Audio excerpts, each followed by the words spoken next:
connect with my so-called friends who were gay. Years later, I understood because I was transgender and they were gay guys, so it made perfect sense to me. But in 1985, my mother died of a massive heart attack. She wasn't sick, and I was working as an insurance clerk in Houston, Texas. And because of that devastation of her just dying, I basically was going to work every day functioning as an insurance clerk, but I was depressed.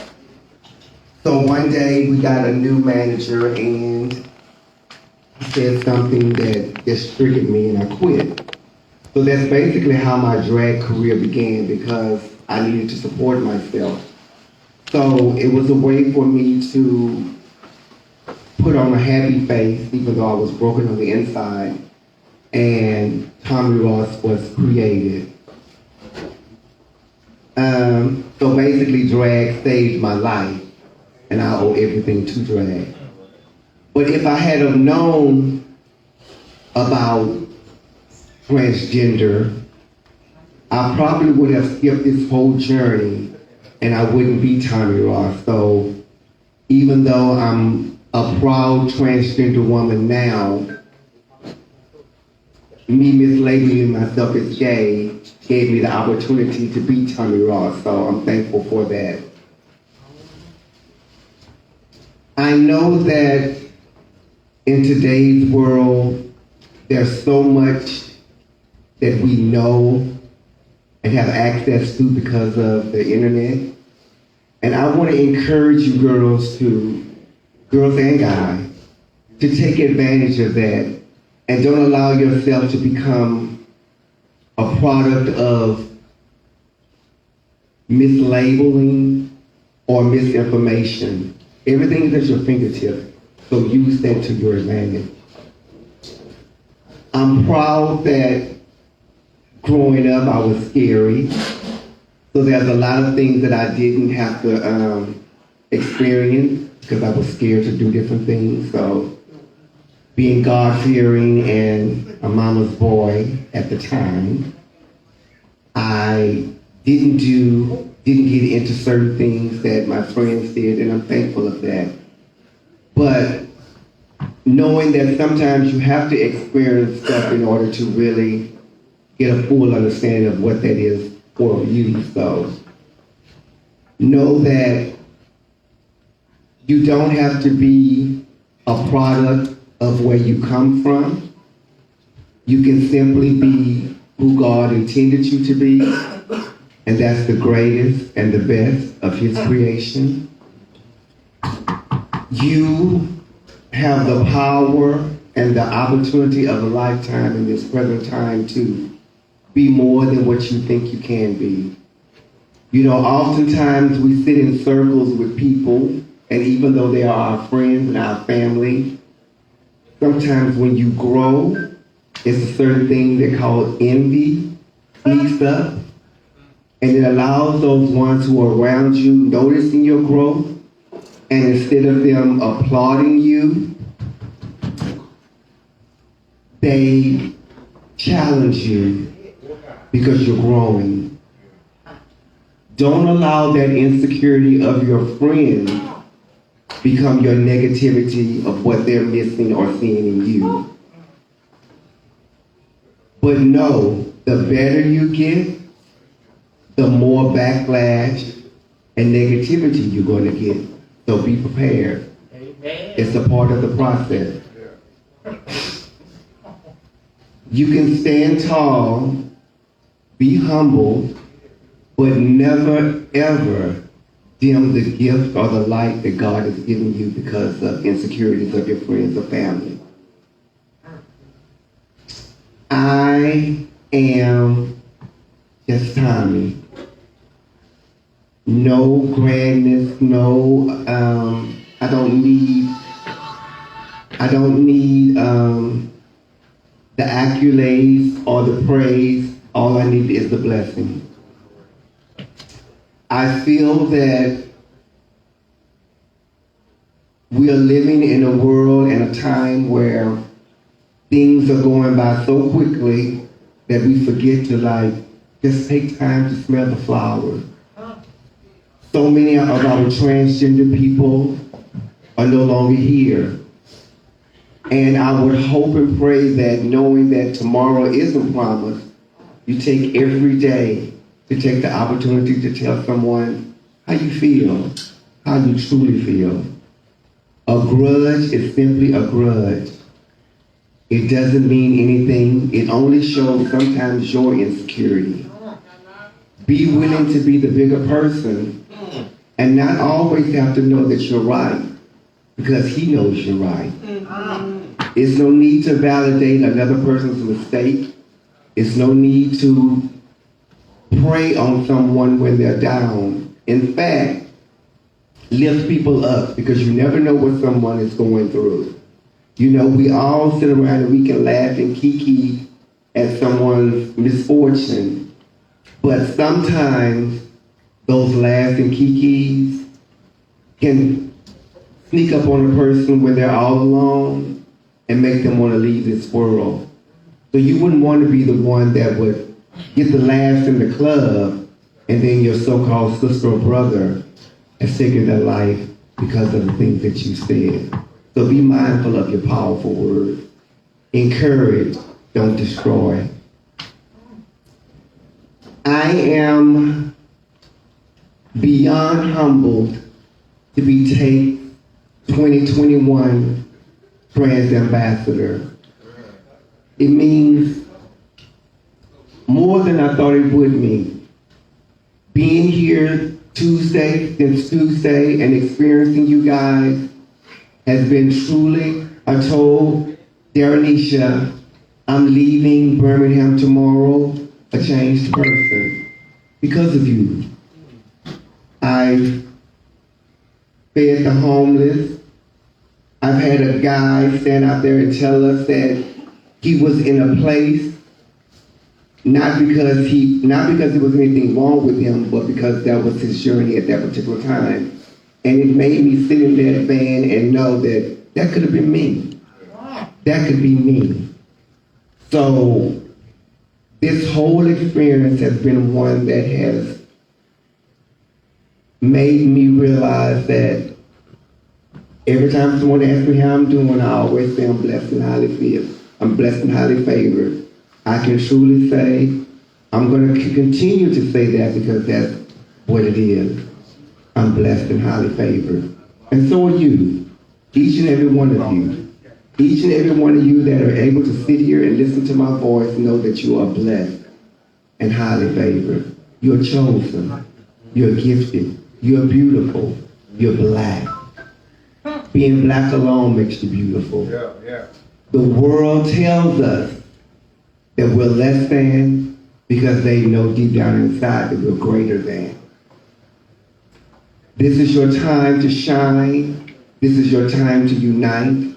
This is your time to uplift others, encourage others, but most of all, encourage yourself.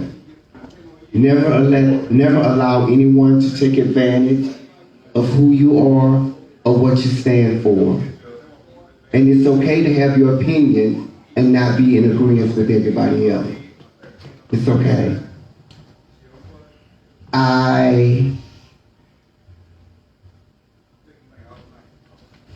Anybody have any questions? Because I don't really know what else to say besides thank you. Thank you, thank you, thank you. But you would think after doing this for 42 years, I would be a little bit more comfortable in front of a spotlight and on a mic, but I'm not. I'm a shy individual. But, you have a question? What is your aspiration in doing this after doing it for so long?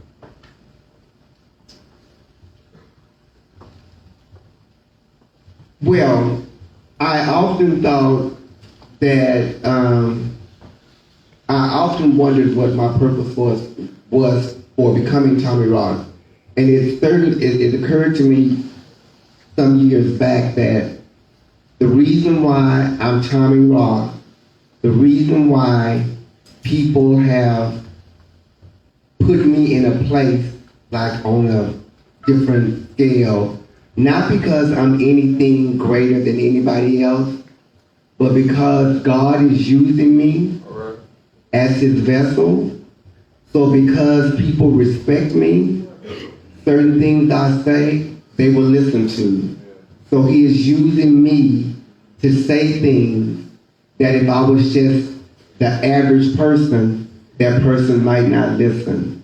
So I do believe that's what my purpose is, not to be this great entertainer, but to be his voice. And I appreciate that and respect that to the fullest. Somebody else? I have a question. Yeah. I follow you on social media and I saw that you was in a bad car accident. Can you, if you don't mind, can you share about your experience going through that? Okay.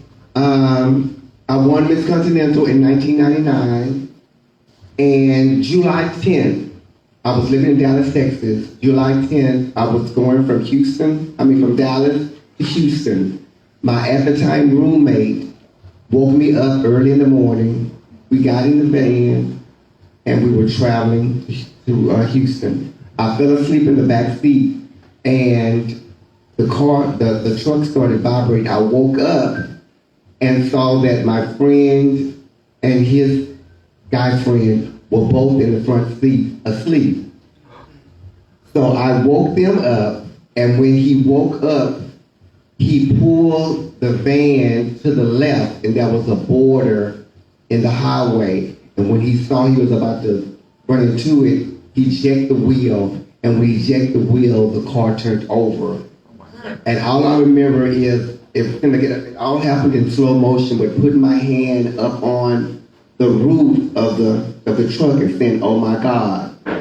Then the next thing I remember is being heat on my forehead and a guy saying, ma'am, you were in a major car wreck. Then the next thing I remember is being in the clouds. And later on, I found out that I was life flighted I was thrown from the car 50 feet.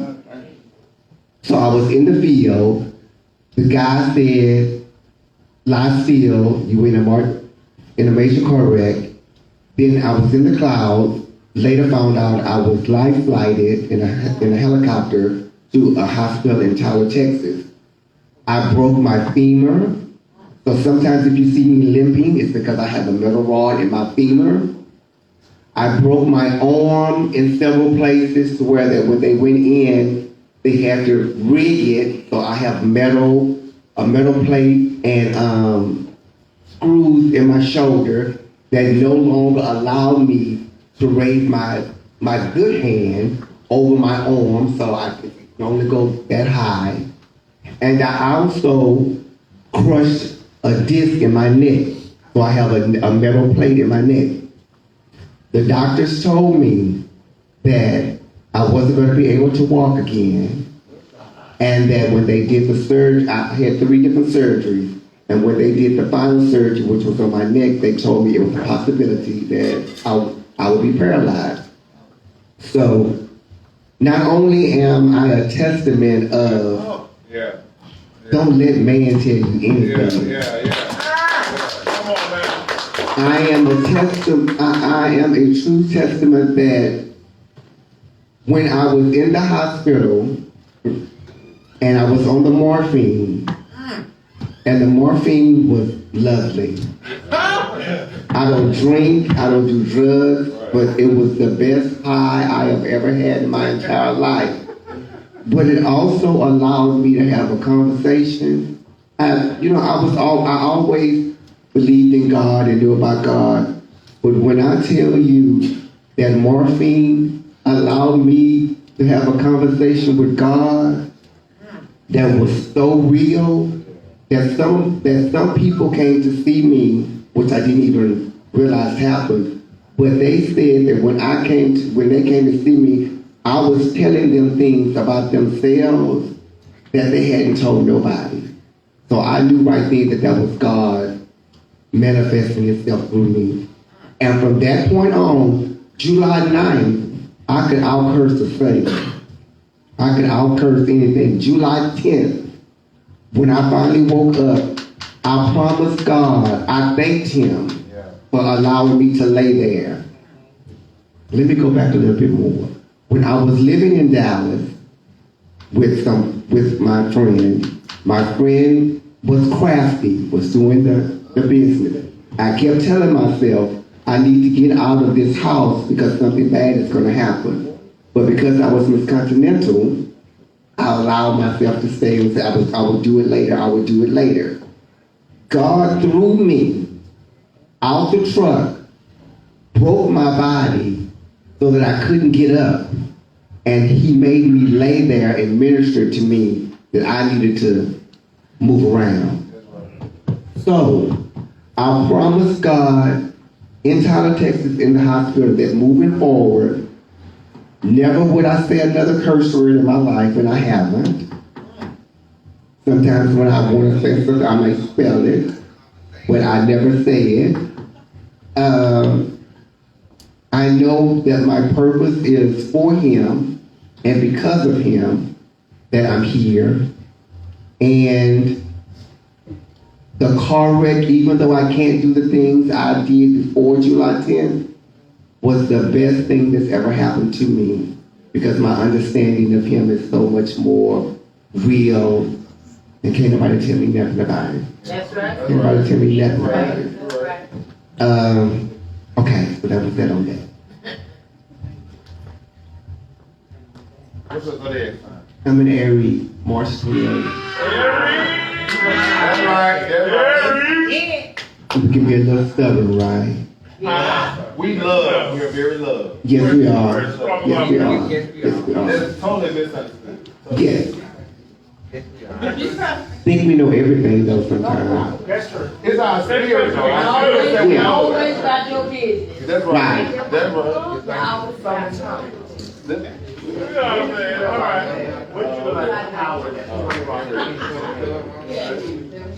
When did I realize the power that Tommie Ross had?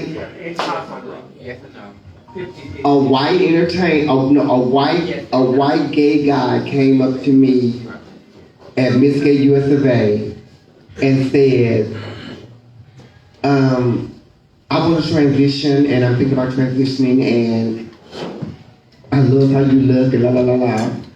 I basically told him, her, at the moment, take your time. This is the process. Women don't become women overnight.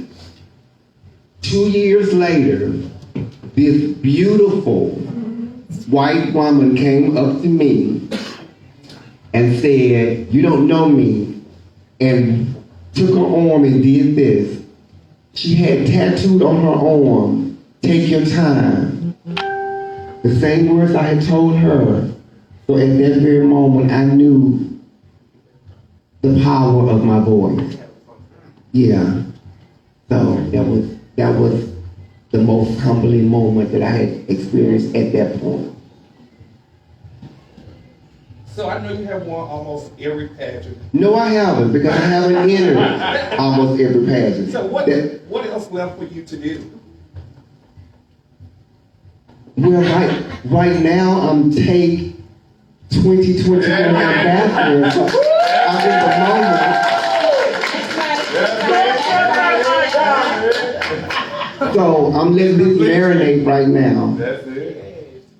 I think what I want to do though, even though I love pageants, and believe it or not, I've never really enjoyed myself competing in pageants. I've enjoyed the process of getting ready and doing that. But as far as the actual competing part, I'm in a ball of nerves. In fact, entertaining for me makes me nervous. Like on tonight at the club, I'm going to be just in another world. But I think what I want to do moving forward is to become like a mentor to whether I can allow girls to develop their whole potential on what they could be. I think that's going to give me a lot of joy.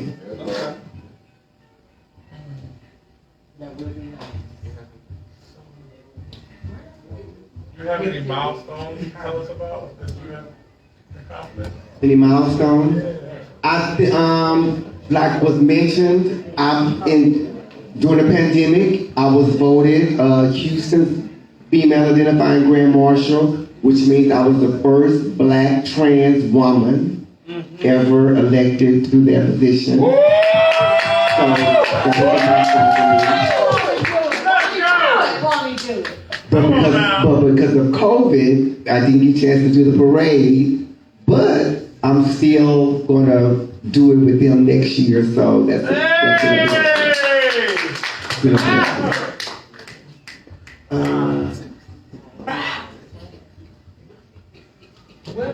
What would be some of the words of inspiration would you tell the younger version of Tommie Ross?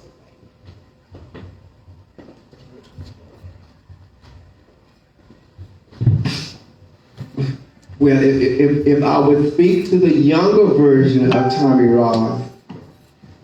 Tommie Ross wouldn't be sitting here, because Tommie Ross would have took a different path if she would have been educated as far as what transgender meant.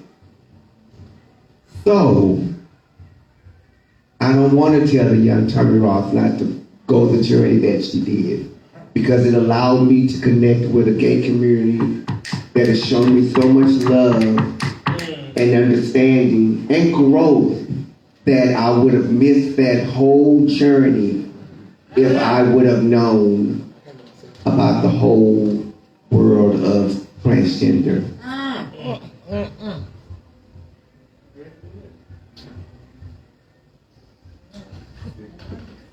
What's one experience you would take from winning Miss Continental? What's the what? What's one major experience that you would take from winning Miss Continental?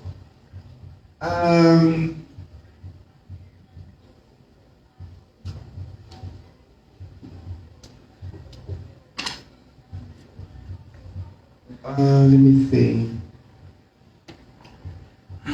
That sometimes you have to trust.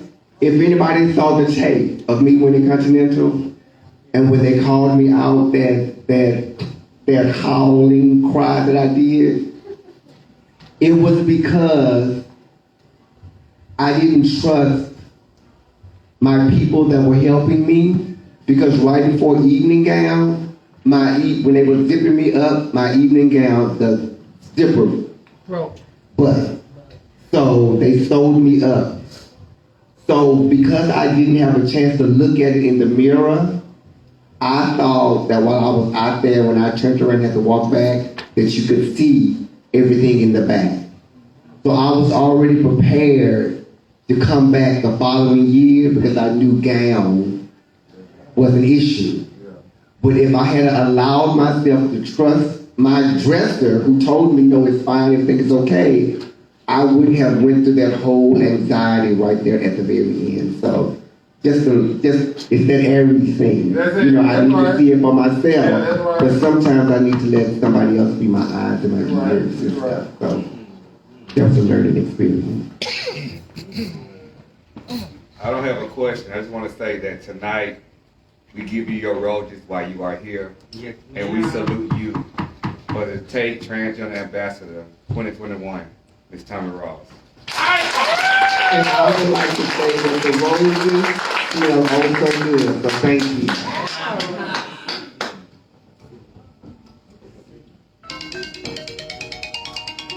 Alicia, has it been 30 minutes? Y'all make some noise for Tommie Ross. Thank y'all so much. Thank you so much. And once again, you will never know how much this has truly meant to me. I can't wait to come back and do some more work.